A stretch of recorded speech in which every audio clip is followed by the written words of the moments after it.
hablando de política con un hombre en cuyas manos pueden estar muchas de las decisiones de la presente legislatura, Miquel Roca. Otras manos que también pueden resultar decisivas en el futuro del Real Club Deportivo Español son las del apasionado editor José Manuel Lara. Y hablando de manos, tendremos en nuestro programa las hábiles manos de un malabarista de la cocina, Carlos Arguiñano. Más adelante, en Tal Cual, hablaremos de la revolución cultural de Mao con una escritora china que fue guardia roja, Jun Chan. Y escucharemos las nuevas canciones de la gira que protagoniza el antiguo líder de Duncan Du, Mikel Erenchun. Y al final, como siempre, un striptease francamente aristocrático, la amistad peligrosa entre Marie-Laure y Catherine. Señoras y señores, esto es Tal Cual, y tenemos 1 hora y media por delante.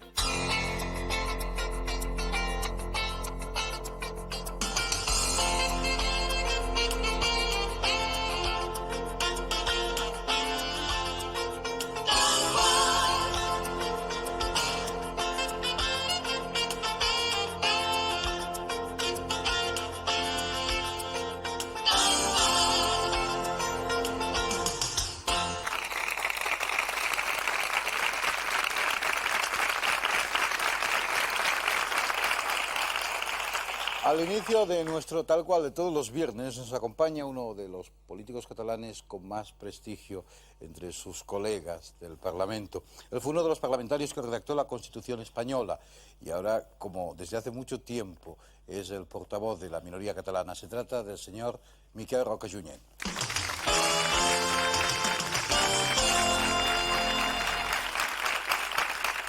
Buenas noches, señor Roca, bienvenido. ¿Cuánto tiempo lleva usted en la política activa y profesional? Mucho tiempo. Profesionalmente, lógicamente, desde el año 1977, en que fui elegido por primera vez diputado, y desde entonces ininterrumpidamente hasta la fecha. Y si ya no es profesionalmente, sino ya es como vocación y como servicio, ya tendríamos que remontarnos a mi época universitaria, por allí hacia los años 57, 58, en que ya he tenido una actividad permanente en el campo de la política. ¿El objetivo de todo político que se precie es el de decidir? Evidentemente. Y decimos decidir por gobernar, en fin, decidir es una palabra yo más diría, amplia. Yo diría no el objetivo del político en concreto, el objetivo de la política y el objetivo de los partidos políticos es decidir, es intervenir, es transformar.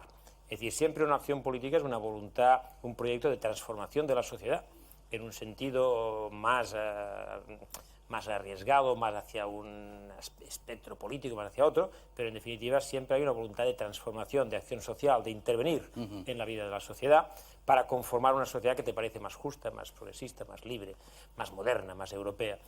Siempre, y esto siempre se hace desde una acción de decisión, lógicamente.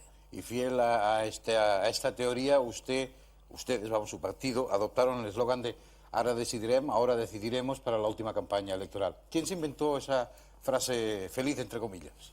No, y sin comillas. No, digo feliz cuando se decide, si no se decide es otra cosa. Pero ya se decide, ya. Pero realmente en esta ocasión fue un eslogan que el propio presidente Pujol y yo mismo, en una sesión de prácticamente 5 minutos, nos acercamos a cómo debíamos enfocar la campaña electoral.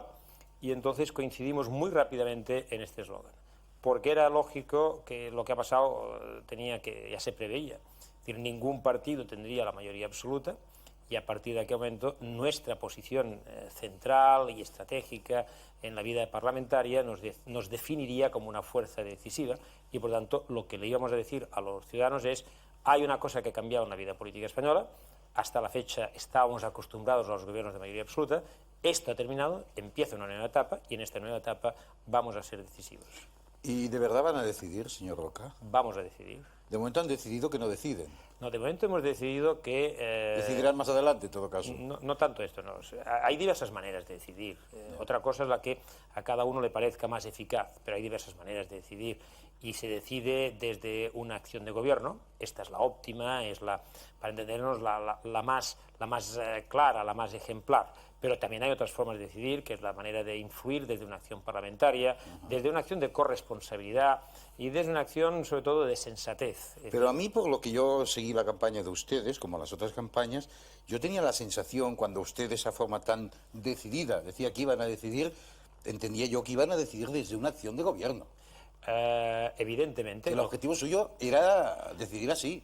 Pero en este momento se ha estimado que no se producen las circunstancias que hagan posible garantizar que nuestra decisión en una acción de gobierno fuera la nuestra, sino que fuera programáticamente la de otros, no la nuestra. Y en todo caso se ha preferido y se ha optado por lo que diríamos avanzar en el terreno de progresivas coincidencias programáticas que justifiquen, avalen o que nos permitan tener mayor confianza sobre que nuestro programa será el que en definitiva pueda enmarcar nuestra propia acción. Es decir, nosotros no podemos traicionar a nuestros electores y por lo tanto hemos de decidir, y ciertamente lo vamos a hacer, pero hemos de decidir en la línea de nuestra acción de programa de gobierno. Ustedes ya han empezado a trabajar en esa comisión, no sé si es comisión mixta o dos comisiones. Una comisión del Partido y Gobierno Socialista ¿Mixta? Con Convergencia. No sé. Ustedes ya han empezado esta labor. El miércoles pasado lo hicimos. Bien, entonces, realmente entre su programa o el programa de gobierno, un programa que podría ser común, ¿hay muchas diferencias? ¿Hay notables divergencias que impidan que ustedes formen parte de un gobierno y que asuman esa responsabilidad? Yo, si me permite, la pregunta no iría, a mi entender, no va por esta formulación, por una razón, es decir, lógicamente, entre dos opciones políticas los programas son distintos. Naturalmente. Y tienen que ser distintos, porque responden a filosofías y a visiones de la vida casi que son distintas. Lo que ocurre es que ahora tenemos un momento muy delicado en España, muy grave, muy complejo, con una situación económica muy de crisis profunda, y en esta situación todos hemos de arrimar el hombro y hemos de buscar los máximos escenarios de coincidencia para ver de qué manera podemos salir de la crisis. Y aquí no hay que regatear esfuerzos ni asunción de responsabilidades. Y esta es nuestra posición, es decir, nosotros creemos que podemos y vamos a ser un elemento determinante de la estabilidad política, esta es nuestra voluntad, y vamos a ser un elemento determinante para ayudar a la gobernabilidad, en una línea que permita superar la crisis.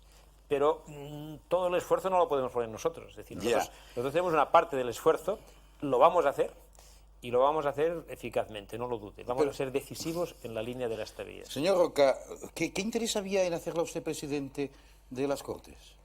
¿A quién le interesaría? Sí, no, ¿qué interés había hace 15 días o 3 semanas? Es que a mí... todo el mundo usted decía, no, oiga, yo no aspiro al cargo, pero... Sí, pero todo el mundo siempre me hace cosas. Yo siempre digo que menos Cardenal, siempre el rumor siempre ha sido que sabía... Claro, yo imagino que unos lo decían porque tenía usted las condiciones, el prestigio, etcétera, etcétera, para asumir ese cargo. Otros para quitárselo de encima, imagino también, porque un presidente de las Cortes, imagino que habla poco durante la legislatura. De todas maneras, decide poco. Vamos a ver, yo creo que, primero, que el presidente de las Cortes, lógicamente, es un cargo muy importante. Muy importante en el organigrama del Segundo, Estado. muy bien desempeñado en la actualidad por una persona muy amiga que es Félix Pons, pero ciertamente no formaba parte de mi vocación la aspiración a este cargo en este momento ni en esta coyuntura y por lo tanto...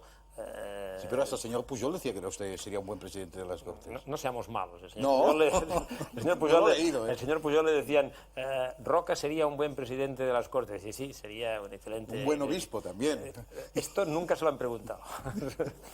¿Y eso que se ha dicho constantemente, que usted lo que busca es un ministerio? Esto es una... Había un periódico, uno de estos días, de esta semana, que decía, esta es una fama que le costará mucho arrancarse. Hasta que no sea ministro, sí. Exactamente, pero yo en todo caso tengo que decir que a mí este es un tema que estoy seguro que tengo muy poca credibilidad, me apasiona muy relativamente, porque si yo fuese simplemente una persona ambiciosa, en un partido como el mío, que tiene una acción de gobierno en Cataluña, lo que había hecho es quedarme en Cataluña. He elegido la trinchera más difícil, aquella en la que incluso cuando Podemos decimos que no, por lo tanto quiere decir que no se me atribuye a mí precisamente ninguna ambición personal. Ahora, sí que tengo una ambición colectiva, es decir, me gustaría mucho que el proyecto que nuestro partido y nuestra coalición representa pueda eficazmente traducirse en acción real, que los ciudadanos noten la diferencia de una acción que viniera impregnada por lo que nosotros representamos o defendemos. Claro que me gustaría, porque si no me atrevería a presentarme en las elecciones con capacidad de convencimiento. Si no crees en lo que tú propones y no dices, si hacemos tal cosa y tal otra para el comercio, para los agricultores, esto puede ir mejor, y no te lo crees, entonces evidentemente tienes muy poca credibilidad. Señor Roca, durante las recientes reuniones de su partido, después de hablar los dos presidentes, autonómico y del Estado español, en las que se decidió no participar de momento en un gobierno socialista, destacó la prensa su mutismo permanente. Yo no sé si usted estaba mudo de verdad o le cogían la fotografía completamente mudo. Pero no, yo he callado mucho. Ha callado mucho. Yo creo que una de las obligaciones más importantes es administrar los silencios. Usted es bastante locuaz, ¿eh? Sí, y por tanto es más notable cuando callo. Por tanto, se ha notado mucho ese silencio. No pretendía otra cosa. Y de las cosas que ha dicho usted, de las pocas cosas que ha dicho, dice, estamos a punto de cometer un error histórico. Estamos a punto. Y yo creía, y afortunadamente creo que este es un error que estamos distanciándonos de él, que si la decisión de nuestro partido hubiese sido no participar por principio, diciendo a nosotros la gobernación de España no nos interesa, yo creo que esto hubiese sido un error histórico. Si el motivo, es decir, en esta coyuntura concreta, en este momento concreto, por estas razones concretas y atendida esta funcionalidad de lo que podía derivarse de una acción de gobierno, no nos interesa, esto me parece una cosa absolutamente distinta. Incluso puedo discrepar o no puedo discrepar, pero me parece ya muy opinable y ya no está en la trama del gran error, sino en todo caso de opiniones que yo acato y que respeto. De todas maneras, lo que yo entendí como pueblo llano que soy es que el error histórico estaba en no participar en el gobierno. No sé si usted quiso aplicar la frase ahí. Yo la expliqué además, salía entera. Lo que pasa es que luego los titulares... Sí, lo bonito es cortar, claro. Lo bonito es cortar, pero la frase entera es la que he dicho. Es decir, yo creo que sería un grave error que nosotros decidiéramos no participar por razones que pudieran, diríamos, afectar a la cuestión de principios. No hemos de participar. Pero fíjese usted que nuestro comportamiento desde aquel momento ha sido precisamente el contrario. El de trabajar en la línea de las aproximaciones programáticas, ver de qué manera podemos definir escenarios de coincidencia, ver de qué manera podemos asegurar la gobernabilidad, defender la estabilidad política que el país necesita, y le garantizo que vamos a ser decisivos en esta línea que es fundamental para mí, que es en la del discurso del realismo. Ver cómo nos acercamos a los problemas económicos para solventarlos, para crear empleo, cómo nos acercamos a los problemas de la agricultura, cómo nos acercamos a los problemas del comercio. Lo vamos a hacer, seguro. El sí de los nacionalistas vascos a la posible formación, a entrar en un gobierno, ¿les ha sentado a ustedes como un jarro de agua fría? A mí no. A mí me parece que es una decisión muy libre que deben de tomar. Es decir, cada partido tiene en un momento concreto la necesidad de tomar sus decisiones desde su propia autonomía. Ellos han tomado desde su propia autonomía, yo la respeto, no la critico.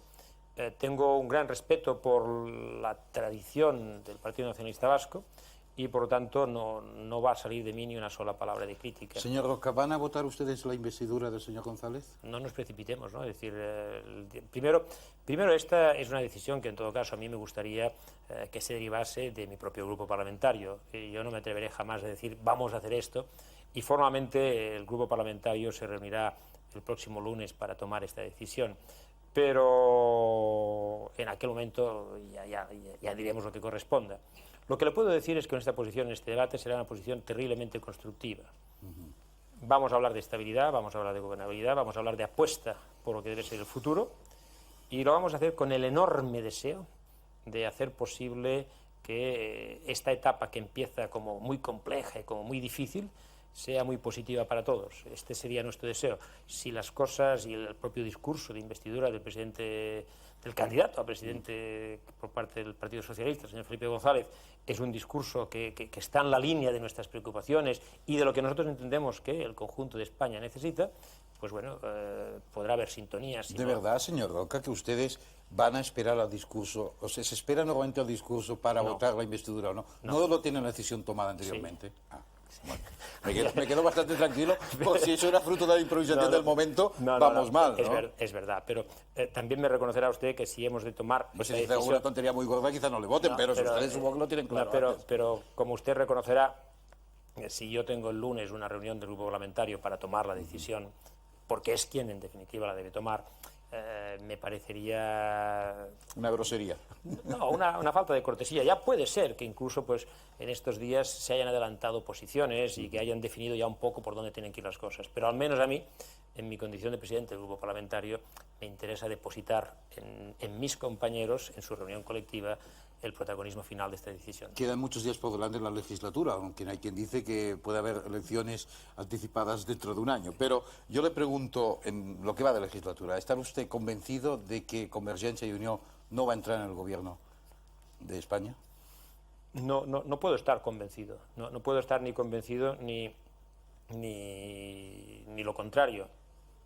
Hemos tomado una posición en función de una coyuntura concreta. Si esta coyuntura cambia o varía, pudiera ser que nuestra coalición decidiera otra cuestión. Los compañeros de nuestra coalición de Unión Democrática hablan de la evolución progresiva, los acuerdos progresivos, puntuales y progresivos. ¿Hasta dónde alcanza esta progresividad de acuerdos? Esto yo no se lo puedo decir en este momento. Yo no soy la única voz que tiene que ser escuchada en esta cuestión, sino una que forma parte de un proyecto colectivo. Cuando parecía que los nacionalistas catalanes iban a pactar para crear un gobierno conjunto con los socialistas o quizá con el PNV, pues surgían muchas voces diciendo, cuidado que vienen los catalanes. Sí. Cuando ustedes han dicho que no van a ir al gobierno... ¿Por qué no vienen? ¿Pero por qué no vienen los catalanes? ¿Dónde estamos? Yo no lo sé, la verdad es que no lo sé, pero me parece que su planteamiento es muy acertado. Es decir, durante toda la campaña nos hemos pasado con grandes descalificaciones diciendo ya llegan los catalanes, ya llegan los catalanes. Bueno, entonces, después de las elecciones, los 4 primeros días fueron no les necesitamos para nada. Al cabo de 4 días dijeron, les necesitamos y tienen que venir. Y luego dices, no vienen, y dicen, oiga, pero ustedes son insolidarios. Realmente han tenido una evolución muy difícil de ser coherente. Pero los errores, las descalificaciones y las tonterías que muchos hayan dicho no excusan nuestra propia responsabilidad. Y no se preocupe que nadie, de que nosotros vamos a afrontar esta etapa con mucha responsabilidad. No vamos a hacer caso de lo que hayan dicho unos u otros, sino que vamos a hacer lo que nos obliga a hacer la confianza que nuestros electores han depositado en nosotros. Señor Miquel Roca, muchas gracias por estar aquí. Buenas noches. Gracias a ustedes.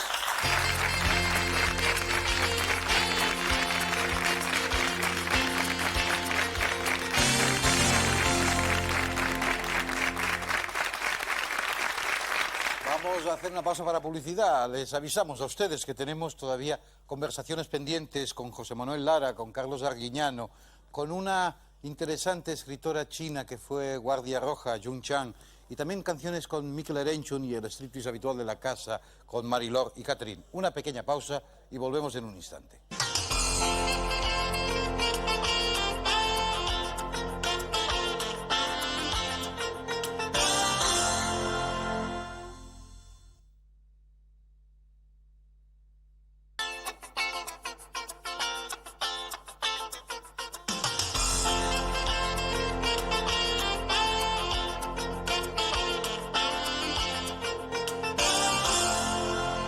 Después de contemplar esa interesante pausa publicitaria, vamos a escuchar la primera de las canciones que nos cantará en tal cual Miquel Erenchun. Se trata de canciones incluidas en el long play Naufragios, se trata de la canción Jugando con el tiempo, se trata, ya puestos a decir, de Miquel Erenchun.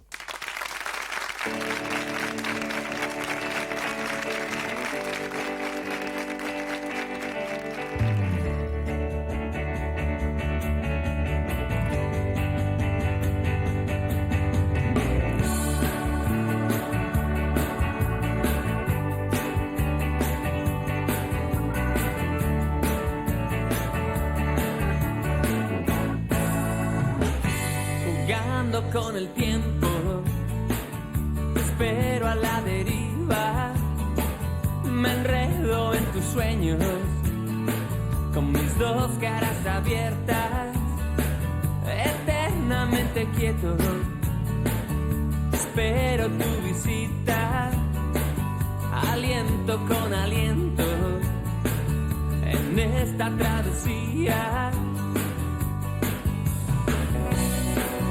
Sobórname al pasar, con besos de cristal.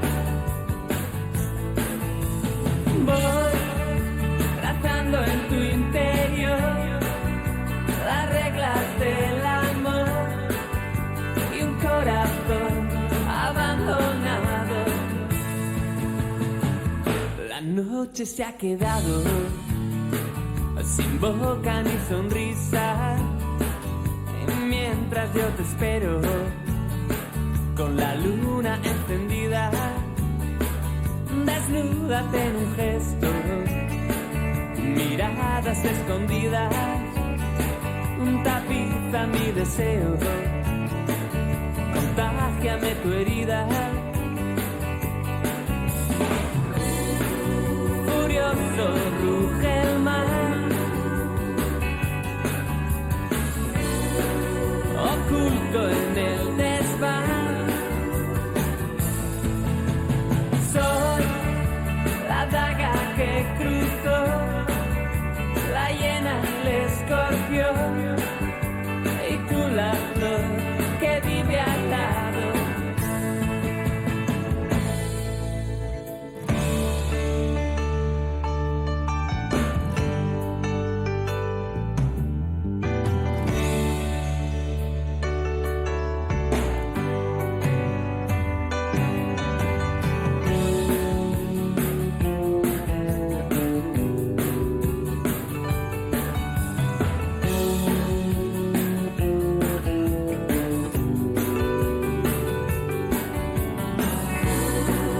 Sobórname al pasar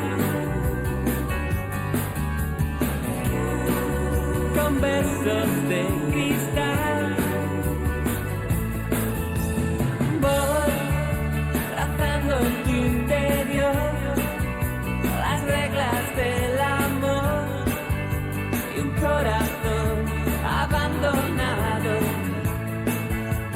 Soy la daga que cruzó, la hiena, el escorpión, y tú la flor que vive al lado. Voy trazando en tu interior las reglas del amor y un corazón abandonado. Soy la daga que cruzó, la hiena, el escorpión, y tú la flor que vive al lado.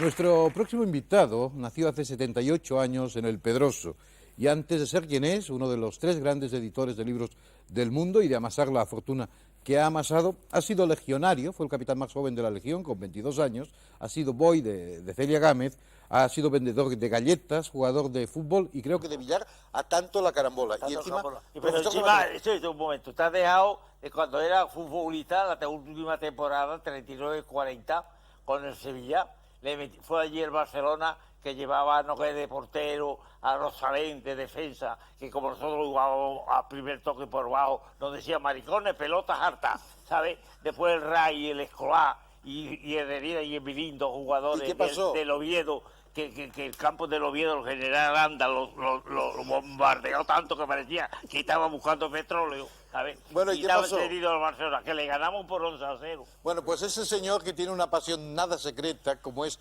ser socio impulsor del Español, es don José Manuel Lara. Buenas noches. Bueno,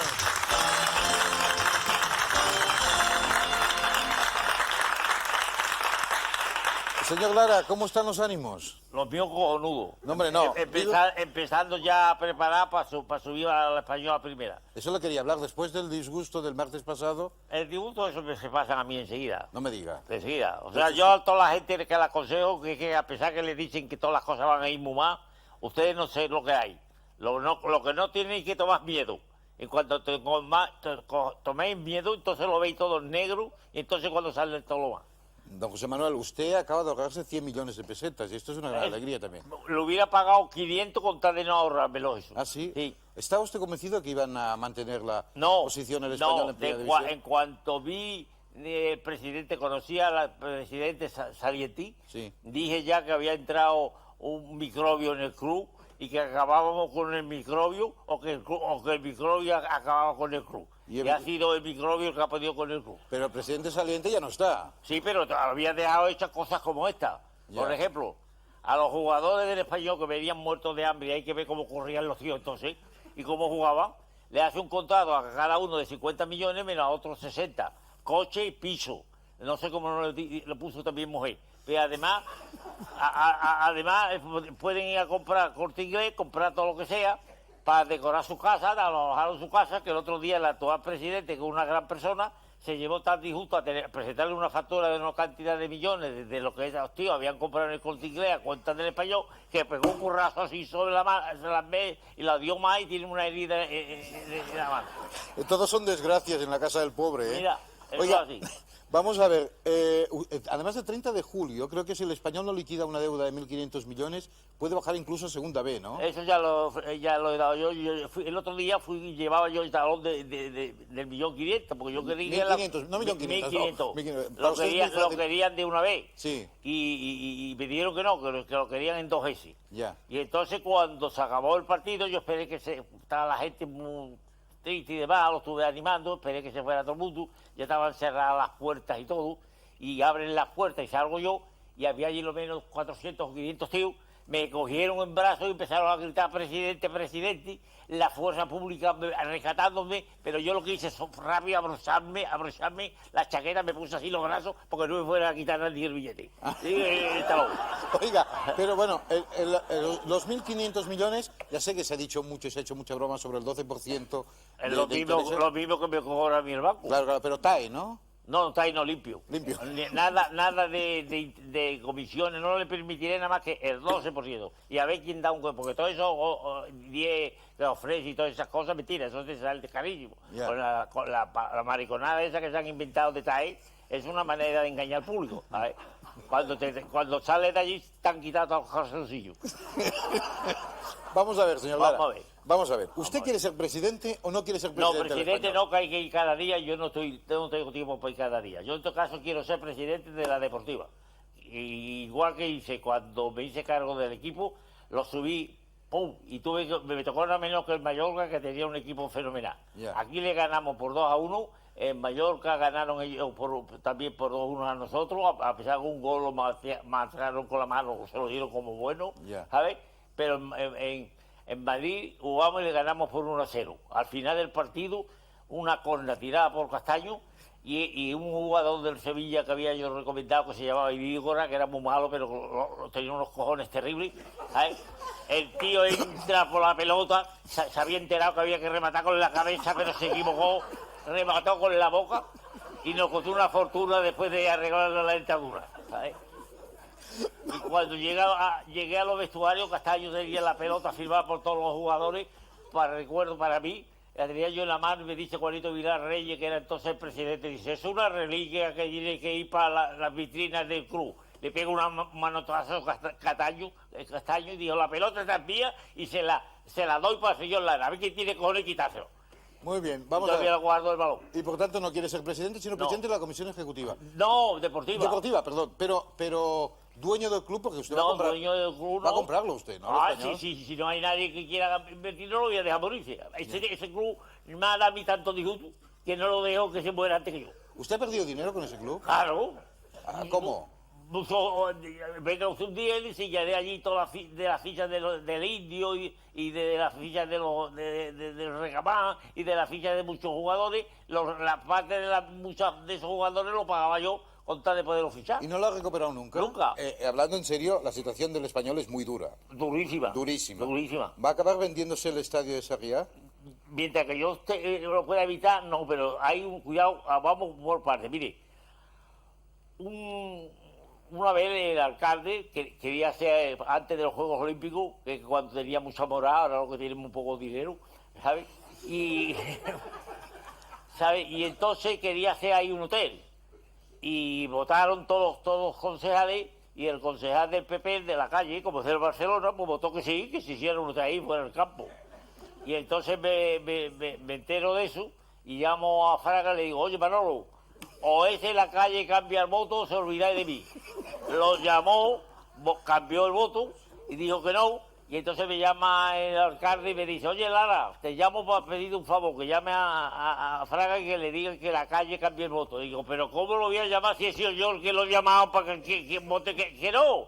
Que tú lo habías convencido que sí. Dice, entonces no me quiere ayudar al BGC Barcelona, digo que no te quiero ayudar, si te he dado todo el dinero que me has pedido, lo último ha sido 25 millones para el Museo de Arte, y te he dicho yo alguna vez que me has pedido una cantidad, nunca, ahora el BGC Barcelona es tu obligación, y defender al Español es la mía, ¿sabes? Bueno, pero vamos a ver, ¿acabará vendiéndose el campo del Español o no? No, vamos a terminar esto. Ah. Y le di al alcalde todo el dinero que me ha pedido, menos la última vez que me dijo que me iba a pedir dinero. Yo esperaba, ya la llevaba el talón hecho, 25 millones más, me va a costar. Y me dice que un favor, digo, bueno, ¿qué te falta? Y se vaya a asustar los de la tele mismo que estáis acostumbrados a tantas cosas, se vaya a asustar de lo que me pidió. Me pidió 2.000 millones. Y le dije, chaval, estás equivocado. Ya no te volveré a dar en tu vida ni una peseta. Y así estamos.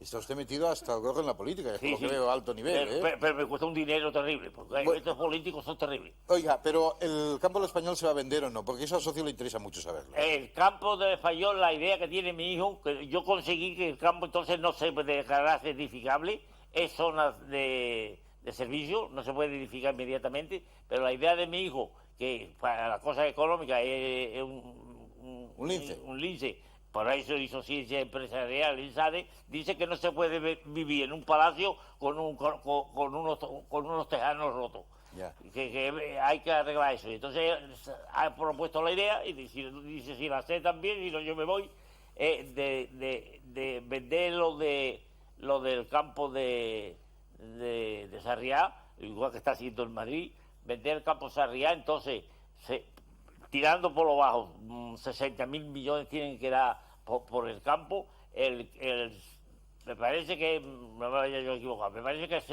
75% colocarlo en un banco para que nos dé unos intereses de unos 150.000 millones al año, que es el déficit que está teniendo cada año el Español, y entonces con el resto hacer un campo en 150.000 millones no es mucho de déficit, 1.500 millones será de déficit. como 1.500 Millones. 150.000 millones es mucho dinero de déficit, ¿eh? Cuidado que yo cuando Usted me ha hablado de 60.000 millones del cuando campo yo del Español. dije 65, que la deuda del Español eran 6.500 millones, todo el mundo dijo que era demasiado y el resultado 6.500. Sí, pero 150.000 no, 150.000 no. 1.500 1.500 millones. 1.500 millones, millones son. sí. Bien, Da la renta suficiente para cubrir Claro. el Los gastos. déficit y entonces poder hacer un club a la altura del Valencia. Permitiremos que el Barcelona y el Madrid sigan peleándose, pero nosotros de vez en cuando, aunque sea cuando están descuidados, ¿y dónde jugarán? le cuando se daremos venga? una hostia. ¿Y dónde jugarán? Hacemos un campo o bien aquí en el pueblo este primero que viene, saliendo por la carretera esta, ¿cómo se llama? ¿Qué carretera? Deme una Por pista. la carretera donde está el hotel de Sofía, hombre. Por la carretera. Esplugas. Fruga, pero... San Juan de Espí. San Juan de Espí. San Juan de Espí. Ahí hay un terreno fenomenal, hace un campo moderno, Ya. con el dinero que después de dejar otro, y entonces ya tenemos un club que no nos dé más disgusto. Porque O sea, su idea va por ahí. no, la idea mía no, porque la prueba que yo hice que no se pudiera vender. Ya. O sea, ya estaría edificado y ya lo hubieran hecho un hotel, que hubiera sido otro más negocio, porque los hoteles hay que ver lo barato que tienen que estar vendiendo las habitaciones. Señor Lara, una pregunta que quizá le sorprenda, pero ¿usted está a favor del aborto? Yo a favor del aborto, yo lo que estoy a favor de la jodienda, pero eso de abortar no me parece muy... Ya que uno hace eso, tiene que ser No, responsable mira, de las consecuencias. Lo digo porque usted le dijo a señor Claudio Guillén Sí. que más valía que no hubiera nacido. Por lo mal que la ha hecho al club de luego. Ya, no, lo decía Porque, igual- mire usted, el señor Pardo, después de todo eso, el portero que jugó suplente, que jugó ayer, que no me acuerdo ni cómo se llama, ¿sabe? Hizo unas declaraciones fortísimas contra Cantatore. Entonces Cantatore los castiga 15 días de suspensión de juego y de por tanto de dinero. De empleo y el juego, Pardo de va, sueldo. el Pardo va y no lo admite, dice que no. Y entonces los jugadores dijeron, este entrenador es más tonto que un pilote, vamos. Nadie le hizo caso ya. El pobre hombre lo dejó desautorizado y así ya todo el mundo se atrevía. El tío ese que trajo del Valladolid, que costó 250 millones, ese tío está gordo, que parece que está alisado, que sabe en vez de jugador de futbolista. Cuando le decía que se entrenara y que corriera por el campo no lo hacía. Fonseca se refiere. ¿Qué? Fonseca. Fonseca. Ajá. El Fonseca que yo hubiera entrado y lo tenía apalabrado era el otro, el que jugó en Sí, el, hubo en un el error de- Nápoles. sí, sí. No, pero ese Fonseca no. Y además Martín Vázquez también venía. Y yo quería traer jugadores de verdad. Ya. Pero, perdona, es que tenemos muy poco tiempo, señor Lara, y quiero Venga, concentrar. ¿Y Camacho lo va a traer al...? Camacho sí, pero me ha llamado hoy que si yo no soy presidente de la Deportiva, que no viene. Ya. De modo que se tendrán que buscar, o soy presidente de la Deportiva yo, o que se vayan buscando otro entrenador. ¿Qué va a pasar con el Español? ¿Va a desaparecer? Yo no sé. Yo he hecho todo lo posible y darle todo el dinero que quiere. Yo no me he recibido nada más que disgusto del Español.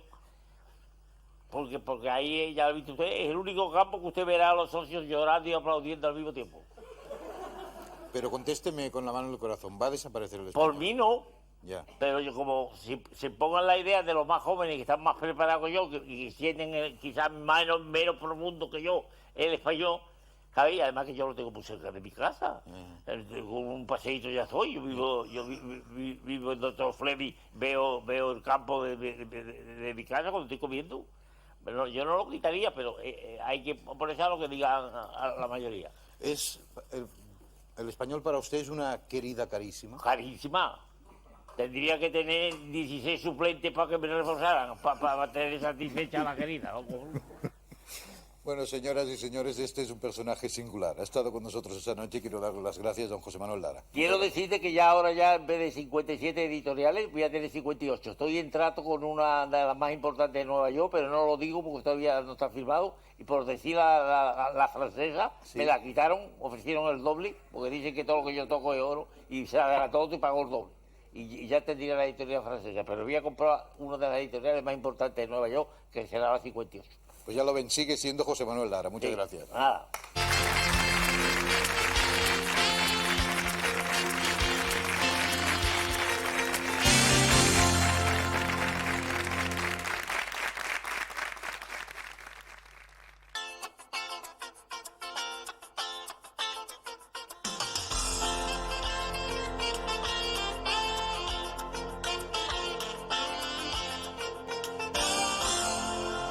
La abuela de nuestra siguiente invitada fue concubina de un señor de la guerra en la China feudal de los años 20. Sus padres fueron militantes comunistas que sufrieron los horrores de la revolución cultural maoísta. Ella misma perteneció a la Guardia Roja de Mao durante los años 60. Más tarde fue la primera ciudadana china que obtuvo un doctorado en una universidad británica y ha relatado su historia y la historia de la mujer en la China de este siglo a través de un libro titulado Cisnes Salvajes. Bienvenida a nuestro programa, señora Jun Chang.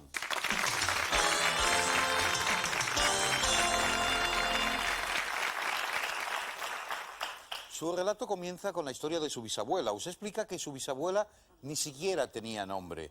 ¿Por qué? Pues era una cosa muy corriente en aquella época, que las chicas no tuvieran nombre. Y se la llamaba sencillamente la hija, la segunda hija. En aquella época las mujeres tenían una posición, un nivel muy bajo y no se las trataba como seres humanos.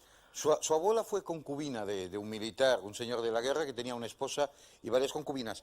¿Cómo era la vida de su abuela en ese tiempo? Mi abuela pasó una vida muy difícil. Nació en 1909 y cuando tenía 2 años le vendaron los pies. Se los aplastaron y se los vendaron. Los pies eran de este tamaño cuando llegó a ¿Ese la era edad el pie de su adulta. abuela? Este es uno de sus zapatos, sí. El vendado de los pies no era sencillamente el poner una venda alrededor de los pies. Solo se permitía que creciera el dedo gordo. Los otros y el largo del pie quedaban como aplastados por una piedra grande. Y el vendado era para impedir que se curaran, que se cicatrizaran los huesos. O sea, mi abuela vivió en un dolor terrible. Cuando tenía 15 años, su padre la entregó al señor de la guerra para que fuera su concubina. Y estuvo casado durante 6 días. Entonces él desapareció durante 6 años, porque tenía muchas concubinas por todo China y solo las visitaba pues cuando estaba por los alrededores. Y el resto del tiempo mi abuela no tenía permiso para salir de la casa. Vivía como una auténtica prisionera, bajo la vigilancia de los sirvientes. ¿Cómo puede explicarse que las mujeres les dejaran los pies solo a 8 centímetros? ¿Que eso era algún atractivo sexual que veían los hombres en eso?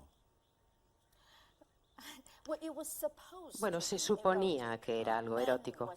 Se suponía que a los hombres se sentían así como muy fuertes y muy protectores y eróticos cuando veían los pies vendados de las mujeres. Pero bueno, esto es una de esas tradiciones tremendas que se convierten en un mito. No sé cuántos hombres piensan así, pero bueno, se convirtió en una terrible tradición y en mi abuela, como muchísimas mujeres chinas, en fin, la mayoría sufrieron. Su padre fue un luchador comunista que incluso estuvo con Mao en la larga marcha, ¿no? Era un comunista tan estricto y tan íntegro que incluso tenía problemas con su propia esposa, ¿no? Sí, efectivamente. Mi padre fue uno de esos hombres incorruptibles. Siempre puso los intereses de sus principios por delante de su familia y de sus parientes. Para él, el comunismo era lo primero en la vida. Mi madre, mi propia madre, también era comunista y se unió a los comunistas cuando tenía 15 años. ¿Por qué? Pues porque en parte los comunistas eran los únicos que prometían cambiar la situación de las mujeres. Prometían que ya no se vendarían los pies, prometían que se aboliría el sistema del concubinato. O sea que para mi madre era algo muy atractivo.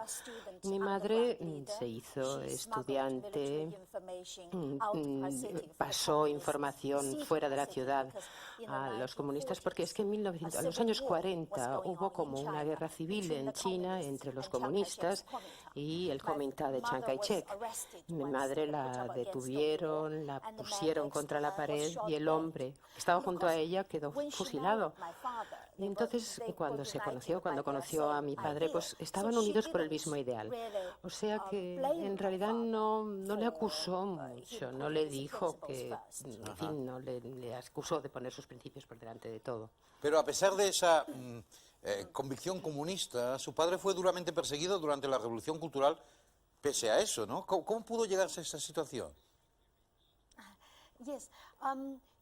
Mao Zedong lanzó su revolución cultural en 1966 para librarse de la administración comunista, porque él pensaba que no eran lo suficientemente duros.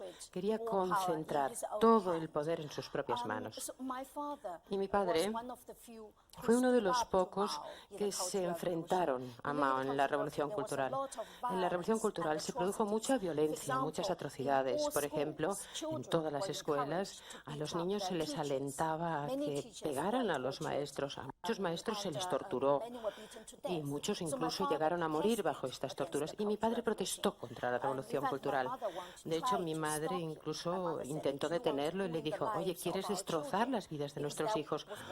Porque eso es lo que habría sucedido si él hubiera seguido acusando. Pero mi padre, siendo como era, dijo: ¿y qué decir de los hijos de las víctimas? Y debido a que él hablara tanto en público, se le arrestó, se le torturó e incluso llegó a perder la cabeza. Y no se le sometió a un tratamiento médico porque se le acusó de que fingía una enfermedad mental y que quería zafarse de su responsabilidad de atacar a Mao. Y murió trágicamente a los 54 años. Y precisamente en la misma época en que sus padres eran humillados por la revolución, usted ingresó en la Guardia Roja. O sea, usted se hizo enemiga de sus propios padres, ¿no? Bueno, no, en realidad no. Me uní a la Guardia Roja al principio mismo de la Revolución Cultural, cuando tenía 14 años. Y en aquella época, pues, bueno, habíamos crecido en este culto a la personalidad de Mao. Mao era como nuestro Dios. Si nosotros queríamos decir lo que yo digo es absolutamente cierto, decíamos, lo juro por Mao. O sea que cuando Mao nos pidió que nos uniéramos a la Guardia Roja, naturalmente, cuando yo tenía 14 años, no había información y no había alternativas, ni fuentes alternativas de información. Pero de todos modos, al cabo de 2 meses yo los dejé, debido a toda la violencia, las atrocidades, y me opuse a mi propia naturaleza. Y de hecho pasé toda la Revolución Cultural con mis padres. Por ejemplo, fui a los campos de trabajo y trabajé para ellos, para que ellos pudieran descansar y pudieran tener una cierta compañía. Y mi padre dijo que de no haber tenido una familia amorosa, nuestro apoyo se habría suicidado mucho antes. Usted relata que participó cuando era Guardia Roja en un asalto domiciliario contra un supuesto enemigo de la revolución, ¿no? ¿En qué consistían estos asaltos domiciliarios? Yo participé en uno de esos asaltos domiciliarios, pero cuando estaba en la Guardia Roja, y era una cosa que todavía no se había divulgado mucho. Esto sucedió después, pero vi uno de ellos y quedé horrorizada y abandoné. Esos asaltos domiciliarios consistían en que la gente asaltara las casas para encontrar pruebas contrarrevolucionarias. O sea, intentaban encontrar pruebas contra ti. De hecho, el piso de mi familia fue asaltado constantemente durante la Revolución Cultural por la Guardia Roja. Y cuando tenía 16 años, el día de mi cumpleaños, escribí mi primera poesía y estaba en cama puliéndolo y oí unos golpetazos en la puerta y inmediatamente me di cuenta que era gente que venía a asaltar nuestro apartamento. Tuve que correr al cuarto de baño, destrocé el poema y lo tiré por el váter, porque en aquella época cualquier tipo de escrito, cualquier poesía podía convertirse en algo en contra de ti. Y no quería que esto sucediera. Y no quería que me lo encontraran como pruebas contrarrevolucionarias, sobre todo contra mis padres. O sea que tuve que destruir mi primera poesía. Realmente fue durísima la historia de estos años de Revolución Cultural, pero hay incluso algunas historias, podríamos decir, ridículas y en el fondo divertidas, ¿no? Mao intentó cambiar el color de los semáforos, intentó cambiar los sentidos de la circulación, ¿no? Bueno, él mismo no, Mao, no es que diera las instrucciones ni a los jóvenes que cambiaran los colores de los semáforos. Quería crear un caos, en realidad, porque el comunismo era tan fuerte en aquella administración que sin el caos no habría podido destruirlo. Pero cuando los adolescentes se les animó a hacer lo que quisieran, en fin, cosas ridículas, sucedieron tonterías. Efectivamente, hubo gente de mi escuela, y yo también fui en una ocasión, que intentaron cambiar las luces de los semáforos, porque el rojo es el color de la revolución y no podía significar párense, tenía que significar adelante. Y también procuramos que el tráfico fuera por la izquierda, porque la izquierda era lo correcto. Por eso tenía que ir el tráfico por la izquierda y no por la derecha, que era lo erróneo. Y durante ese periodo, toda la generación de jóvenes se unieron a la Guardia Roja, pero solo un pequeño grupo de los mismos hizo cosas espantosas, violencias, atrocidades. Y esas personas no pueden dar la culpa a Mao, porque hay mucha responsabilidad personal, y los que hicieron todas esas atrocidades son ellos los culpables. Creo que usted fue también testigo de cómo se secuestraba y se asesinaba a niños para vender su carne. Eso no sucedió durante la Revolución Cultural, sucedió durante la hambruna entre 1959 y 1961. Fue probablemente la mayor hambruna del siglo XX de todo el mundo, una hambruna de la que Occidente sabe muy poco. ¿Cómo sucedió esa hambruna? Pues de la forma siguiente. En 1958, Mao tuvo esa visión de que iba a convertir a China de la mañana a la noche en una potencia moderna de primera clase. ¿Y cómo? ¿Cómo se iba a hacer? Pues su respuesta era fabricar más acero. Pero en lugar de realizar las inversiones adecuadas en la industria del acero, pues pretendió que toda la población participara, todo el mundo, escritores, maestros, estudiantes, choferes de autobús, todo el mundo tenía que fabricar acero. Yo tenía 6 años entonces y mi principal ocupación era cocer acero en la cocina de la escuela. Y claro, no salía acero de todas estas aventuras. Se destrozaron las montañas, se talaron árboles y los campesinos incluso no pudieron seguir cultivando para poder producir acero. O sea que cuando llegó la cosecha del 58 hubo poca gente en el campo que pudiera realizar la cosecha, y el resultado fue esta hambruna tremenda entre 1959 y el 61. Como 30 millones de personas murieron de hambruna. ¿Y es cierto que se comió carne de niños pequeños? Bueno, debido a esa tremenda hambruna, 30 millones, imagínense, que murieron de hambruna. Ciertamente hubo canibalismo durante ese periodo. Realmente el periodo de Mao, desde su perspectiva, fue un periodo, ¿cree usted que desastroso para la vida de la población de China o no? Absolutamente, sí, sí. Y a pesar de eso usted tenía una gran adoración por Mao. Bueno, lo que sucede es que hay muchas personas que adoraban a Mao, incluso en Occidente. La gente en Occidente tenía poca información, pero en China incluso teníamos menos información. ¿Cómo se decide la gente? Lees libros, ves la televisión, escuchas la radio, hablas con los amigos, hablas con la familia, pero en China no podíamos hacer nada de todo esto. Ningún padre, ninguna madre en China en aquella época se atrevía a decir a sus hijos algo que fuera distinto de lo que te fijaba el partido, porque entonces los hijos podían hablar y podrían poner en peligro a la familia y a sus propias vidas. Además, ¿qué objeto tenía educar a los hijos para que se convirtieran en no conformistas? Porque esto solo habría servido para destrozar la vida de tus hijos. O sea que los padres, en toda China, los padres que amaban a sus hijos, les decían, haz lo que dice Mao. Además, en aquella época había lo que yo llamaría el sistema de rehenes. Si tú hablabas en público, no solo ponías en peligro tu propia vida, sino las vidas de tus hijos, tu familia, tus amigos, tus parientes. Esto es lo que cambiaba toda la ecuación moral. Muy poca gente se atrevió a hablar así en público. La historia de toda su familia, de las mujeres que han integrado su familia a lo largo del siglo, lo ha recogido ella a través de ese libro que se llama Cisnes salvajes, del cual en el mundo se han vendido 1,5 millones de ejemplares. Esta noche ha estado aquí con nosotros para sintetizarnos un poco lo que cuenta y sobre todo para explicarnos algunos detalles de la revolución cultural que ella vivió en primera persona y de lo que sucedía en la China de su madre, de su abuela y de su bisabuela. Gracias por estar con nosotros esta noche, Yun Chang. Buenas noches.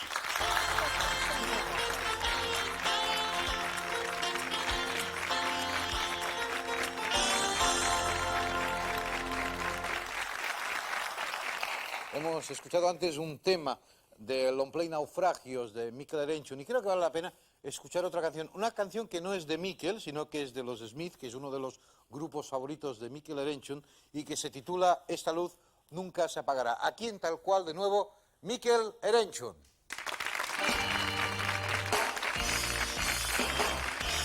Hoy te esperaré en la esquina iluminada de mi calle Oven.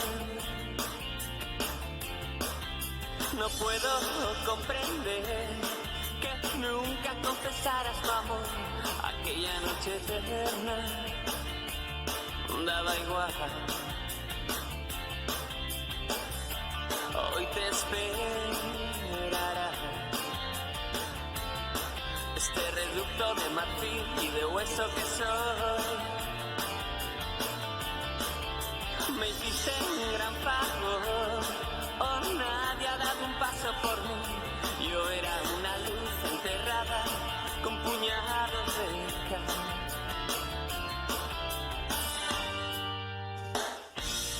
Y si estoy solo esta vez, no es casualidad.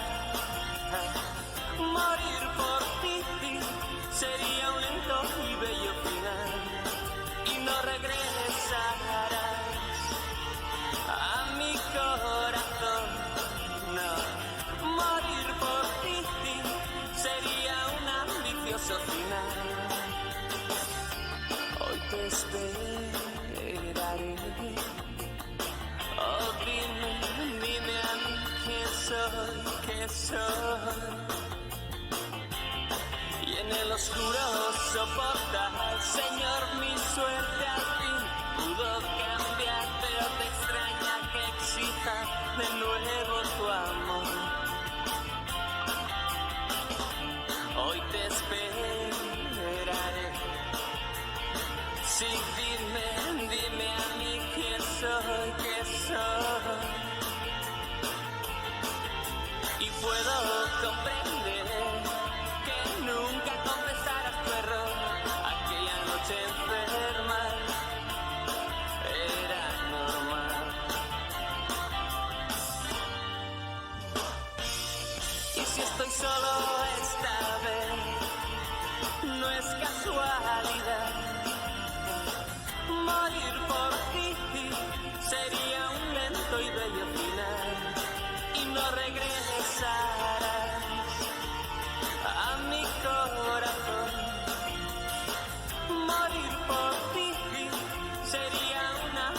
glorioso final. Esta luz nunca se apagará. Esta luz nunca se apagará. Esta luz nunca se apagará. Esta luz nunca se apagará.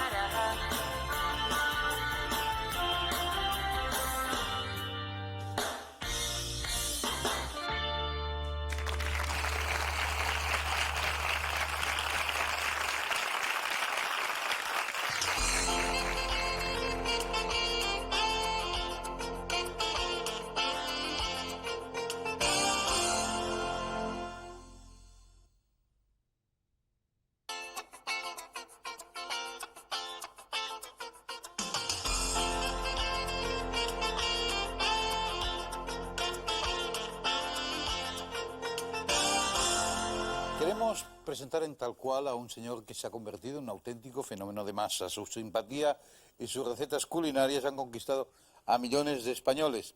Desde las amas de casa hasta los solteros y los malcomidos, todo el mundo le está profundamente agradecido. Viene acompañado de un joven valor de la pelota vasca. Él ha querido traerlo y él nos va a explicar por qué está Rubén Bellocchi aquí. Pero nosotros vamos a comenzar hablando esta noche con Carlos Arguiñano. Buenas noches.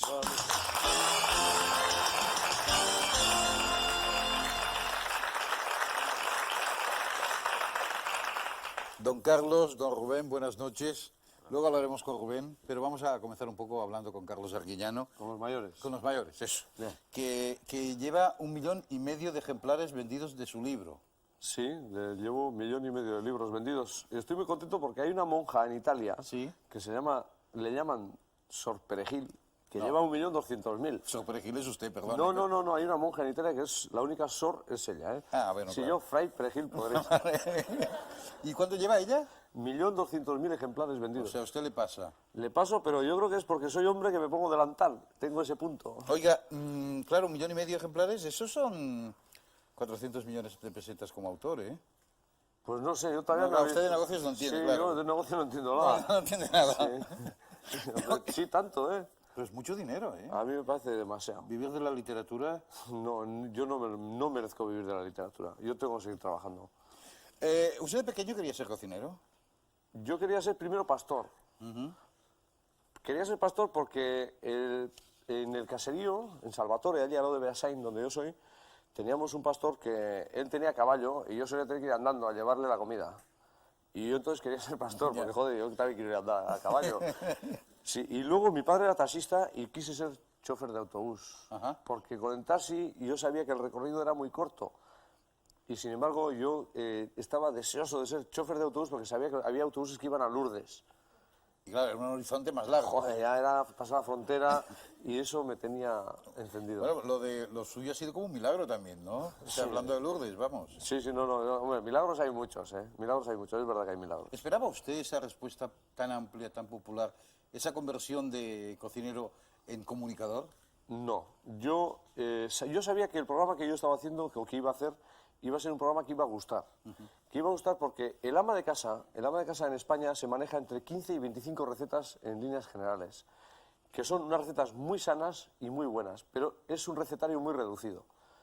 Y yo entonces pensé que, hombre, después de 25 años de cocinero, tenía la obligación de hacer algo más que lo que hacía en mi casa. Y dije, pues voy a echarles un capote a las amas de casa, que por ahí es por donde empecé. Y el capote digo porque yo voy al mercado todos los días, desde hace 26 años. Y en el mercado siempre observas las mismas conversaciones. Yo, hey chica, no sé qué poner para mañana, porque mañana viene mi cuñada y es que no sé qué ponerles, porque tal. Y dije, pues ya os va a decir Arguiñano qué poner. Y entonces yo creo que ha ido por ahí el asunto. El ama de casa, de esas 15 a 25 recetas que las hace muy bien, no se ha atrevido porque nadie le ha enseñado a cómo manejar unas berenjenas. Yo siempre doy el mismo ejemplo porque todo el mundo sabe lo que son unas berenjenas, pero no se atreve a cogerlas porque no sabe qué hacer con ellas. Y yo sabía 20 recetas de berenjenas y dije, pues esas se las voy a enseñar a las amas de casa porque no les voy a comprar berenjenas. Y la berenjena es un producto muy barato, es un producto muy natural y es un producto muy rico. El punto de partida, muy rico. El punto de partida siempre es que sea barata la cocina que usted ofrece. Sí, de cada 100 veces, 95 que sea barata. Ajá. O sea, mi lema es, vamos a cocinar sano, vamos a cocinar barato y vamos a cocinar divertido. Vamos a ver, no solo las amas de casa se han enamorado de usted y de sus recetas, sino que los que usted llama malcomíos y esa gente que jamás nos atrevíamos a meternos entre pucheros, pues hemos tomado decisiones muy drásticas en la vida y nos hemos atrevido. ¿Cómo lo ha conseguido usted? Hombre, yo nunca hubiese podido llamar a una... Por ejemplo, yo eso suelo comentarlo con mis amigos, ¿no? Hoy lo digo aquí porque, bueno, porque tú siempre me has parecido el sermón, me has parecido el pater, y te voy a hablar sincero. Yo nunca me hubiese dirigido a la mujer llamándole malcomida, divorciada y no sé qué, esas cosas que les digo a los hombres. A los hombres les digo lo que me da la gana y no les sienta mal, ¿no? Digo, solterón, digo, mal comido, divorciado, levántate del sofá. Levántate del sofá y ponte a cocinar, que si a poco que cocines vas a ligar, digo, vas a ligar. Porque si tú le invitas a alguien a casa, digo, en lugar de darle, pues no sé, pues una lata inglesa de comida, una lata inglesa de sopa de no sé qué, le dices, oye, te voy a hacer un arrocito con unas verduras y unas alitas de pollo. Y vienes seguro. O sea, la mujer también se la conquista por el estómago. Hombre. Oye, claro. ¿es cierto que a usted lo que más le gusta del mundo son los bocadillos? Sí, bueno, yo por mi trabajo, yo me siento muy poco, yo soy muy nervioso, soy muy andarín y así. Y entonces, no sé estar cómodo sentado, y menos teniendo el trabajo que tengo. Nosotros comemos todos los días del año a las 12 del mediodía y cenamos a las 7 de la tarde. Pero yo, como siempre estoy con alguien o estoy haciendo algo a esa hora, entonces luego ya no me da tiempo a sentarme. Entonces voy atacándole a los bocadillos. Bocadillos sin ser muy grandes, pero muchos y muy variados. Muchos, muy variados. Sí, bueno, yo todos los días puedo comerme de 5, 6, 7 bocadillos así pequeños. ¿Eso es lo que le alimenta a usted o luego hace un plato...? No, también hago, sí, no, hombre, me gusta el plato. Luego cuando ya se va todo el mundo... ¿Cómo es un bocadillo arguiñano, por ejemplo? Porque esto lo cuenta poco usted. Joder, es un Usted hace bocadillo- cocina, pero a ver, un bocadillo a la Un bocadillo al arguiñano pueden ser hasta 2 huevos fritos, Sí. 2 huevos fritos con bacon bien turradito y un pimiento verde. Y los huevos con la yema, por supuesto, blandita. Y entonces aprieto el pan y se me va cayendo el huevo por aquí. Sí. Y entonces como un vikingo, y me mancho mucho y hago... pero gozo. Oiga, ¿y en ese caso dónde ponemos el perejil? El perejil, hombre, ahí lo llevo puesto. Porque en el bocadillo es más difícil el perejil. Sí, bueno, pero ya sabéis que el perejil, es verdad que el perejil cura 50 enfermedades, ¿eh? Sí, eso es lo que dicen, y eso es lo que dice usted. Sí, ¿Tiene no, usted no. comisión? ¿Ha montado usted una compañía de perejiles? No, pero que los agricultores y concretamente los que cultivan perejil, tengo mensajes Deben estar muy cariñosos. Sí. encantados de la vida, ¿no? Es verdad, Ah, es pues verdad. usted hay perejil de moda, vamos. Bueno, por lo menos hay alguien que anda bien. Bueno, no, el del sí, perejil. es que vamos a acabar poniendo esos, incluso ramitas de perejil en la solapa en homenaje a Arguiñano. El otro día me han dicho que para el dolor de muelas también hacer una bola de perejil con aceite de oliva virgen y sal y colocar en la muela que te duele y mano de santo. Oiga, en eso de los bocadillos, del cual yo también me debo de confesar como fan, ¿ha probado usted eso que algunos llaman a la catalana? Bueno, aquí es con el pan con tomate. Ese es un invento, antes lo he comentado, estando esperando a participar en el programa, he comentado de la cocina catalana, con la sencillez que tiene un pan payés, un pan de caserío, una hogaza abierta así, tostadita, con un tomate madurito, de los que ahora en esta época ya empiezan a haber, un chorrito de aceite de oliva, y al que le guste el ajo, con ajito, y al que no le guste el ajo, sin ajito. Eso me parece un auténtico lujo. O sea, eso es lo que demuestra que el pueblo es listo, que el pueblo es inteligente, que con una hogaza de pan y un tomate y un chorrito de aceite puede hacer un bocado que es insustituible. O sea, eso es muy importante. Y la gran riqueza de la cocina española es la variedad que tiene y lo variopintos que somos todos, ¿no? Desde gallegos, asturianos, santanderinos, vascos, catalanes, andaluces, castellanos, extremeños, yo qué sé, levantinos y hasta los isleños. O sea, todos tenemos nuestra propia cocina. Y esa es la gran riqueza de la cocina española. Eso es lo que no tienen otros países, ¿eh? El poder disfrutar de una cocina tan variada, tan natural y tan mediterránea, que ahora resulta que es la cocina buena, la cocina recomendada por los expertos. La que no provoca colesterol y esas cosas. Joder, la que es Pero a que- pesar de que sea tan variada y tal, los vascos son los que mejor comen, claro. No sé si somos los mejor comedores, pero los que más seguro. No, hombre, se come bien. Mira, el País Vasco tiene unas ventajas tiene, importantes, que es que somos una zona que tiene una temperatura muy, muy acorde que ni frío ni calor, una temperatura buena para comer. Luego, somos muy amantes de la cocina, todos, los hombres también. En el País Vasco, en Euskadi, los hombres también cocinan mucho y eso es importante para que se cree afición. Tenemos muy poca huerta, pero la que tenemos es exquisita. Y luego estamos rodeados, bueno, entre La Rioja, Navarra. Es que yo suelo decir que Euskadi no sería tan rico el comer si La Rioja no estuviera tan cerca, ¿no? Por ejemplo. Agarrar la mano y coger la botella. Claro, es que tienes la botellita, tienes los espárragos, los champiñones, las alcachofas, las pellas, yo qué sé, los pimientos, los piquillos en Navarra. Calle, que esta hora nos las va a coger. truchas. Para que nuestro público le está... Yo también, es que se me pone, me pongo como un caníbal. Pero yo creo que, aparte del éxito de las recetas, de haber ampliado el horizonte de esas 15 o 25 recetas que tiene cada ama de casa, uno de los secretos de Arguiñano es los secretitos, es decir, Los trucos. Los trucos. ¿De dónde los saca usted? ¿Usted ya los tenía, le vienen de familia o se los han ido contando gente de diversa procedencia? Sí, yo tenía recopilados unos 400 trucos de los 25 años de cocina que tenía. Y ahora he tenido la gran suerte, por medio de la televisión, pues de que todo el mundo, todas las amas de casa y abuelas sobre todo, que tienen trucos de cocina de que tenían, pues que han ido heredando en sus casas, me van mandando. Y entonces me he recopilado pues, cerca de 800 trucos de cocina. Y eso es muy bonito. Monjas, me dijo usted, Monjas, que le mandaban trucos. Sí, bueno, las monjas son saladísimas. Las monjas, la verdad es que yo siempre ando entre frailes. Yeah. Y entonces no conocía el tema de las monjas, pero las monjas son amas de casa con mucho fundamento. Denos un truco nuevo, hombre, ya que lo tenemos aquí, uno de esos, truco el 801. Bueno, os he dado el del dolor de muelas con el perejil. Con el perejil, sí. A ver si os doy otro. Bueno, a ver. Bueno, yo hay uno que repito muchas veces, Hombre, si que lo es has muy dicho muchas importante. veces ya no vale. Lo he repetido en el programa, pero es muy curioso. A ver, cuénteme. Es muy curioso porque hay uno que es que, más que truco, es un dicho, digo, que la lágrima que sueltas con la cebolla Sí. es la única lágrima sin pena.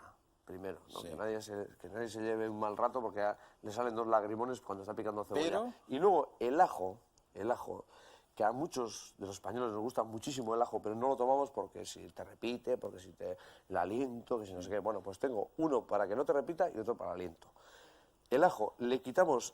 En el centro suele tener como un rabillo, los que vean mi programa ya Ese lo lo he saben. visto yo, esto Bien, lo sabía pues yo. ese es Ya muy lo he importante, practicado, porque a mí sí. me encanta mucho el ajo y sé que hay mucha gente que no lo tomaba porque le repetía. Pues si le quitas eso ya te deja repetir. Y luego si te tomas un granito de café tostado después de haberte comido el ajo, tampoco el aliento es el aliento de ese ajo que tanto machaca. Oiga, usted está casado y tiene 6 hijos, ¿no? Yo sí, eso casado, sin casarme también lo hubiese podido tener. y recibe muchas cartas de amor. No, cartas de amor no. No me diga, no puede ser. No, de amor no, la verdad. Pero Con es esta que- cara tampoco te extrañará. Pero por favor, si usted me está aconsejando a los mal comidos y a los divorciados que cocinen bien, porque así pueden conquistar el corazón de una mujer, oiga, con lo que cocina usted, no me dirá que no recibe cartas de amor. No, mira, yo los mayores amores recibo de la gente muy mayor. Cuanto más mayor, más me quieren. Ya. Y eso es muy emocionante y muy bonito. Porque me paran en la calle, las abuelitas mayores, y me dicen, Carlos, qué bien cocinas, cocinas como yo. Y ese es el mayor piropo que me puede echar. Que en cocina doméstica la abuela me diga que qué bien cocino, que cocino como ella. Lo demás, lo de esas cartas que tú me has dicho, esas no, Carlos, no terminan de llegar. Me han contado que con sus amigos y con sus colaboradores está investigando usted si el muslo izquierdo del pollo es más sabroso, más tierno, más apetitoso que el muslo derecho. Esto ya es la sofisticación suma, ¿no? Sí, bueno, eso es A hacer no ser que sea zurdo el pollo, pero bueno. Sí, entonces el derecho está... Claro. Bueno, sí, es una historia bonita. Pachi, hay un restaurante en San Sebastián, La Estelena, que hay Pachi, que es un casero grande, que me comentó, mira, Carlos, vamos a hacer esta prueba, que esto creo que es interesante, y es criar pollos todos de la misma manera, no en granjas, sino sueltos, dándoles todos los días, o sea, una raza de pollo y a todos la misma comida, y cuando hayan crecido, a los 4 o 5 meses, cuando hayan crecido el kilo, 300 kilos y medio, vamos a probar guisándolos y asándolos la diferencia que puede haber entre muslos izquierdos y derechos. Porque parece ser que las aves descansan sobre una sola pata. Ajá. Y entonces, que a ver si esas 8 o 10 horitas que esta pata está lela y la otra sujetando todo el cuerpo, a ver si este muslo es más rico que este. Y bueno, pues, pero bueno, de esta manera... Oiga, como imponga usted la moda por el muslo izquierdo, A ver, por por favor, ejemplo, ¿es izquierdo o no no? van a vender un muslo derecho en los mercados. No, ¿eh? pero bueno, que está bien, que a mí me gusta divertirme, ¿no? Y Ya. entonces, ya que estoy en ese mundo de la comida y de la cocina... Pero reflexione sobre la responsabilidad que tiene. Como usted aconseja el muslo izquierdo, se queda en las tiendas los con los muslos muslos derechos. ¿eh? derechos, O que sea hagan queso, que hagan queso. que hagan queso. Una de las aficiones confesables de Carlos Aguiñano, no sé cuáles son las inconfesables, es la pelota vasca. Y bueno, se ha empeñado en que el mundo entero conozca la pelota vasca, se ha empeñado en que en televisión haya un programa de pelota vasca y encima se ha empeñado en crear un equipo de pelotaris. No, y que lo que es lo mejor, que lo he conseguido. Bueno, pues venga, Lo he cuéntamelo. conseguido. Bueno, yo aquí tengo a mi izquierda, mira qué espalda, a Rubén Meloqui. No me lo Rubén Meloqui destroce. es un navarro auténtico que en Barcelona tuvieron la oportunidad de verle conseguir la medalla de oro de pelota vasca mano individual En los Juegos Olímpicos. en los Juegos Olímpicos de Barcelona. Tiene 18 años y... ¿No es demasiado joven? No es demasiado joven, tiene 18 años. No, no. Para ser un número uno de pelota vasca, creo Eso que... sí. Eso es lo que... No, demasiado eso joven, sí. ¿no? Eso sí, mira. Perdona, Rubén. Rubén en la pelota va a ser lo que es Indurain en el ciclismo. Va a ser un fuera de serie. De hecho, ya está en ello. La pelota vasca es un deporte que yo suelo decir que en los próximos 5 años no va a haber deporte en España con más proyección que la pelota vasca. La pelota vasca es un deporte antiquísimo que se ha jugado en muchas provincias españolas, se ha jugado en todo el mundo, es uno de los 25 deportes que hay en el mundo y antes te comentaba que Al Capone hace 70 años, más o menos, en Chicago abrió un frontón con pelotaris vascos. Y No quiere usted compararse con Al Capone, ¿no? no, yo con Al Contando Capone negocios para que- nada. Ah, bien, bien. No, Al Capone para nada. Pero que quiero decir que al Capone le gustó la pelota y si le gustó al Capone, que era listo, aunque no fuera bueno, era listo, ¿por qué no nos va a gustar a la gente normal? Y hay una cosa muy importante, hay una referencia muy importante, que los partidos que estamos retransmitiendo en televisión española, aquí en la segunda, de pelota vasca, están teniendo más audiencia que la NBA. Y eso me enorgullece, porque es un deporte muy nuestro, no hay que importarlo, es más, lo podemos exportar. ¿Cómo tienes la mano, Rubén? Pues bueno, ahora la tengo un poquito dolorida porque es un deporte en el que las manos pues sufren mucho, ¿no? Se chafa, ¿no? Queda como Sí. un poco como una hamburguesa, La ¿no? verdad es que después de un partido pues la mano queda mal. Pero bueno, acostumbrándote desde pequeño a jugar este bonito deporte, pues la verdad es que te vas acostumbrando con la edad. ¿Cuál es el secreto de un buen pelotari? Para los que somos absolutamente neófitos en el tema, como éramos antes en el tema de la cocina, y él nos enseñó, ¿qué nos puedes enseñar de la pelota vasca? ¿Qué nos puede interesar? Bueno, un buen pelotari tiene que ser sobre todo un gran amante de este deporte, ¿no? Porque es un deporte muy sacrificado. Entonces, pues desde muy pequeño, como te he dicho, tienes que vivirlo y entrenar día a día porque hace falta, pues bueno, ser muy rápido, ser fuerte. Entonces, pues bueno, sobre todo mucho sacrificio. Uno de los secretos de la popularidad en los círculos en que se desarrolla la pelota vasca, imagino que es también las apuestas, ¿no? Sí, sobre todo en el País Vasco, pues bueno, hay mucha apuesta, ¿no? En corte de hachas, traineras, en todos los deportes rurales, pues hay mucha tradición en las apuestas y en la pelota, pues se mueve mucho dinero en las apuestas. Pero ahora con la nueva empresa de Carlos, pues bueno, la verdad es que la pelota se está enfocando desde otro punto de vista y se quiere dar más espectáculo y que se vea por toda España y por O todo sea, el que mundo. tenga la valor el pelota. deporte en sí, no Sí, tanto que tenga valor. que esté en función del poder apostar. De todas maneras, tú has jugado estando apostando, ¿no? Sí, sí, ahora mismo se apuesta y mucho Y cuando dinero, no apuestan por ti, ¿qué piensas? Pues bueno, no pasa nada, ¿no? Unos días apuestan por ti, otros días sale de favorito otra gente. Es un rito bastante bonito, pero que bueno, que con el tiempo tendrá a desaparecer. ¿Ladis Galarza o Julián Retegui son los grandes de la... Ahora mismo son pelota. los más grandes que hay en el mundo entero, vamos. ¿Cuánto te falta para batirles? Hombre, pues me falta algún año, pero bueno, con ilusión y con trabajo, pues llegaremos. Ni un año. ¿Cuántos pelotaris tienes en tu, no sé si se llama cuadra, equipo, cómo se llama eso? Sí, bueno, el cuadro de pelotaris. Cuadro de pelotaris. Tengo 60 pelotaris, 30 de mano y 30 de pala. ¿De plantilla? Sí. O sea, con un sueldo y con nómina, sí, nómina. y eso da dinero. Pues ¿O los usas de camareros o de pinches de cocina también cuando- De momento no da dinero, pero yo estoy empeñado en que va a ser una cosa que me va a satisfacer muchísimo y creo que al final terminará dando dinero. Yo he hecho mucho esfuerzo, yo y un equipo de gente que estamos, pero no lo he hecho por ganar dinero, o sea, lo he hecho por lanzar la pelota vasca a nivel mundial. O sea, es que tenemos un deporte en las manos, que es que luego todo lo importamos, porque este ya sabes que es un país en el que todo lo de fuera nos parece muy bueno y lo de casa todo nos parece una caca. Y me revelo constantemente. Y hablo de los productos, hablo de las cebollas, hablo de las fresas, hablo de los tomates, hablo de las naranjas, hablo del aceite, hablo de todo. O sea, que lo nuestro es tan bueno o mejor que lo que tenga nadie en el mundo. Pero no, lo nuestro nos parece siempre... No le damos importancia. Y yo suelo decir que los franceses, que qué bien venden, porque no es que tengan mejores productos que nosotros, pero lo venden muy bien. Lo que nosotros llamamos aguardiente, que parecemos los indios de la última montaña, ellos llaman eau de vie, agua de vida. Y nosotros aguardiente, ¿no? Y aguardiente a 800, eau de vie a 5000.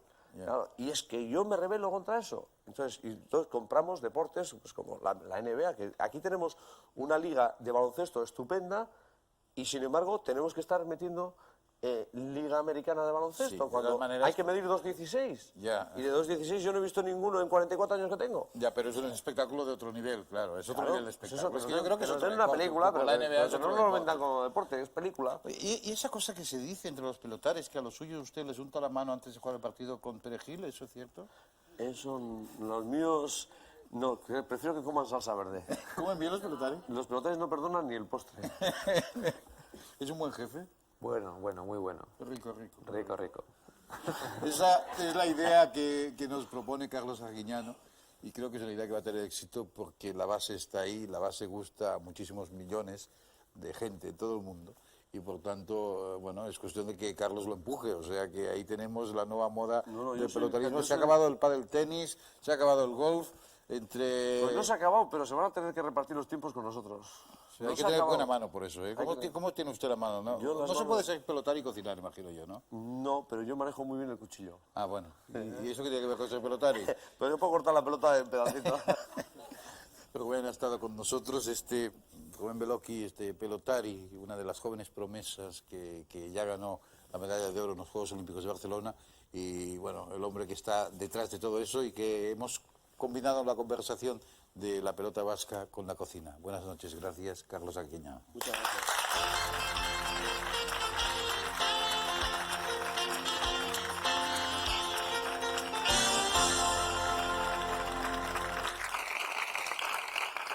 No se vayan todavía porque quiero que presencien el striptease del final de nuestro programa. Un striptease que no tan solo es fino, como suele ser habitual aquí en Tal Cual, sino también aristocrático.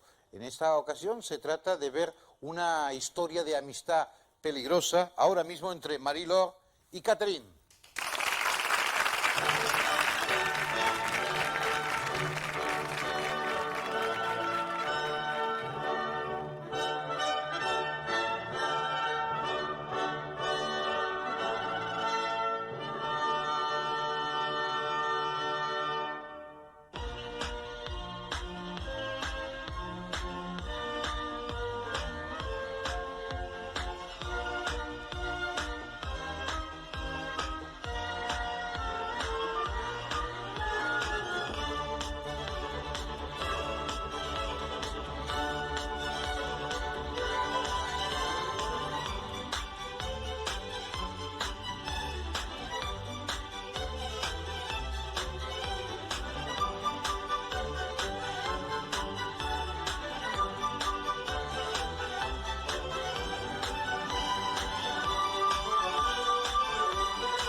Mariló y Catherine, María Laura y Catalina han sido nuestras estrellas invitadas en el final de Tal Cual. El próximo viernes volveremos a estar aquí, a las 10 de la noche, en la 2, en una nueva edición de nuestro programa.